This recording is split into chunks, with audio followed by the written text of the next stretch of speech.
Hear ye. Court is now in session.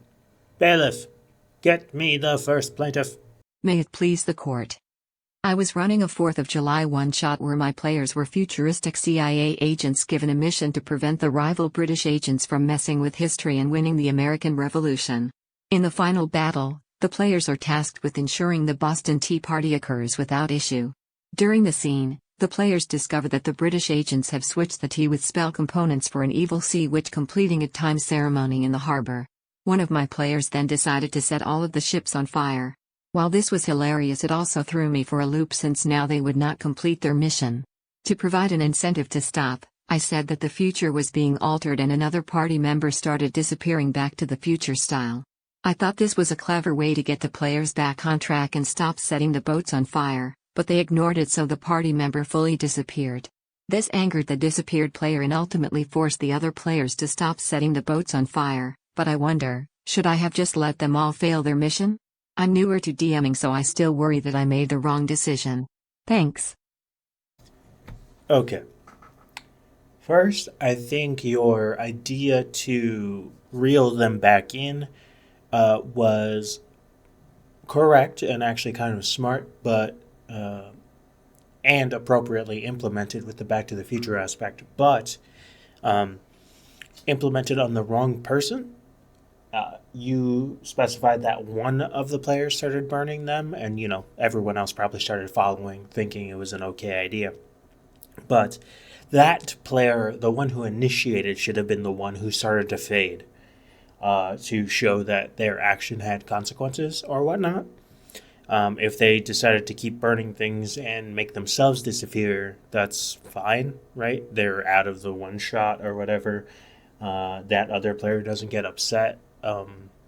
It's weird that they would decide to continue that, and most likely they wouldn't. But if they did, at least you would avoid any fallout from any of the other players.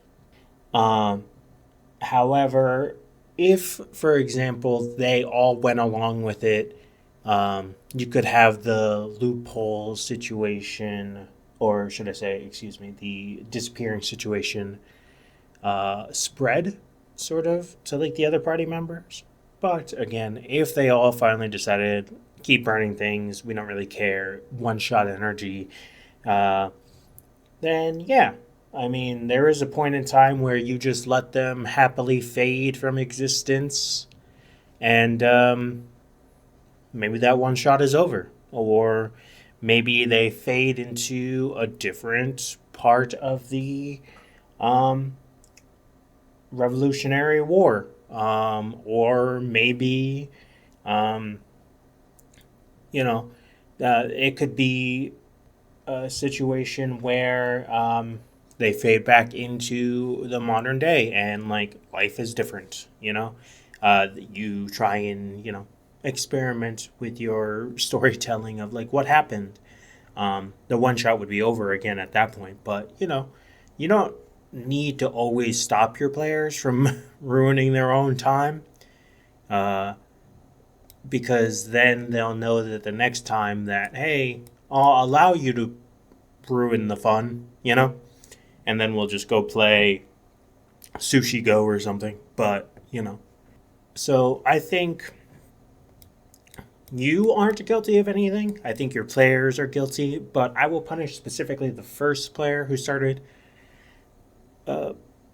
burning the ships, and so I'm going to punish them by forcing them to drink barrels equal to the number that the Boston Tea Party caused the British to lose. Yep, drink that many barrels of tea. Bailiff, bring me my second case. May it please and tickle.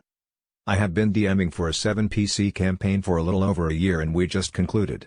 It was a fantastic little zombie apocalypse story and everyone seemed to have a great time. 4 people, including myself, cried a little during the individual character epilogues. However, an ongoing debate plagued this campaign since Session 3. Do Dragonborn have tails? The party's Dragonborn fighter frequently fucked me by requesting tail checks to do minor actions like pickpocketing a guard's keys while shackled to a chair or pulling a level while grappling an enemy. Not wanting to slow the flow of an encounter, I always granted these requests, mentally setting a high DC for the task, and they always rolled an at 20. However, I was recently looking up Dragonborn art to use as character tokens, and lots of this art has them tailless. I was not able to find a clear answer within the 5e texts that I have access to, so please give a ruling, Your Honor. So, my usual start for cases like this: way too many players, cut it down. That's not what you're asking for, but I will be adamant about this issue every single time someone mentions how many players they have. Next, I don't know what 5e text you have access to. It is interesting to see you say that there's no mention of anything, because literally in the 2014 handbook, it specifies that they are tailless. In the 2024 new rules, that line of text has been removed, I think, allowing for people to play Dragonborns with tails. In fact, most of them get wings now eventually by level 5. Not permanently, but they're there. But this is a cold case, so it was in reference to 2014 rules. Again, the player's handbook's very clearly specified. I personally would allow my player to have a tail because it doesn't matter. And by that, I mean you allowing your player to make tail checks is a huge oversight on your part. I would presume that Dragonborn tails work like lizard tails, alligator tails, things like that. Not monkey or chimp tails or whatnot. They don't, or lemur tails. They're not being used as a extra hand. They are just aesthetically there. I know there's other purposes like tail swipes or whatever, which I think is fine if you wanted to use a tail swipe as an unarmed attack, but I definitely wouldn't allow my player to make essentially these tail checks that you're talking about. It's way too far of the ability of a Dragonborn's tail. I know bringing real world logic in doesn't really make sense, but if we're going to follow the rules, well then, they wouldn't be allowed tails anyway. So, to allow the tail, I wouldn't allow the tail checks. So, I think you need to... so, I clearly find you guilty. I'm going to sentence you to reading the description of Dragonborns, as well as some of the other races. And then I'm going to sentence you to I'm going to sentence you to getting one of those little fake tail belts, putting that on, tying yourself to a chair, and then trying to do anything with it. Bailiff, please go get me my last case for the day. Is there any justification for taking away inspiration? Our two friends, my husband and I, were playing with a new group, the DM a friend of a friend. My husband and our friend were given inspiration at the beginning of the session. As we approached the big fight of the session, my husband and this friend were making jokes, as you do, and everyone was laughing and joining in. Apparently this pissed off the DM, and he demanded that they both give up their inspiration. They did, but it left such a bad taste that we never played with that group again. More context: my husband was the only non-white passing person of color in the group. The DM, a philosophy major, in a previous session said my English degree was useless. This DM is a giant asshole, first and foremost. I personally agree that your English degree is useless, unfortunately, due to the way that society is structured, so I'm sorry about that. However, inspiration is a thing. Rules is written. Is a reward given to the players for a variety of reasons. And technically speaking, any reward of any kind, regardless of if it's in a game or in real life, can be taken away, right? It's not something that's guaranteed or always kept or whatnot, even when it's given. So technically speaking, you can take inspiration away. Would I ever do it? No. I don't personally use inspiration a lot in general.